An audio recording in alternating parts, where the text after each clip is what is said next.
మీరు పంపించే raw material వల్ల ఎలాంటి యూజ్ ఉంటుంది? ఈ షుగర్, బీపీ చెప్పుకుంటున్నాం కదా, ఈ ప్రాబ్లమ్స్ అని వాటిని కంట్రోల్ చేయటం కాదు, అసలు లేకుండా రివర్స్ చేయటమే. ఇప్పుడు మేము పంపించే 80% రా మెటీరియల్లో ఫుడ్ ఐటమ్స్ 50% ఉంటాయి. మళ్ళీ అందులో 50% మాత్రమే ఈ నేచర్ నుంచి వచ్చే మెడిసినల్ ప్రాపర్టీస్కి సంబంధించినవి అన్ని కాంబినేషన్స్ ఉంటాయి. మళ్ళీ వాళ్ళకంటే షుగర్ ఉందా, బీపీ ఉందా, షుగర్ ఉంటే ఏం పంపించాలి, బీపీ ఉంటే ఏం పంపించాలి, ఇంకా మిగిలిన ప్రాబ్లమ్స్కి ఏం పంపించాలి, ఈ కాంబినేషన్స్ అన్ని మారుతూ ఉంటాయి.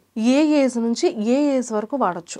ఏజ్ తోటి సంబంధం లేదండి. ప్రెగ్నెన్సీ ఉమెన్స్ తీసుకోవచ్చా? బ్రహ్మాండంగా తీసుకోవచ్చు. అంటే ఎందుకు ఒక 8th మంత్ 9th మంత్ అప్పుడు వద్దని చెప్తాం, ఎందుకంటే ఈ ఫుడ్ సిస్టమ్ మార్చేసరికి వాళ్ళు కొంచెం అడ్జస్ట్ కావడం కష్టమైంది.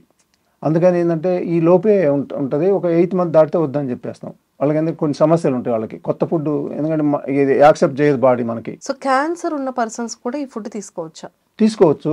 అయితే ఇప్పుడు మనకి బీపీ, షుగర్, థైరాయిడ్, మిగిలిన ప్రాబ్లమ్ చెప్పినంతగా దాని మీద గన్ షాట్ దీన్ని తగ్గిస్తాం, ఇది ఇప్పుడు లేకుండా చేస్తాం అని చెప్పడానికి లేదండి. ఎందుకంటే అది ఎలా అంటే ఈ ఫుడ్ ఎంతవరకు పనిచేస్తుంది క్యాన్సర్ కంటే కనుక వాళ్ళకి ఇమ్యూనిటీ చాలా పెరిగిద్ది. దీంతో మంచి ఫుడ్ వెళ్తుంది వాళ్ళకి, వాళ్ళు తట్టుకుంటారు.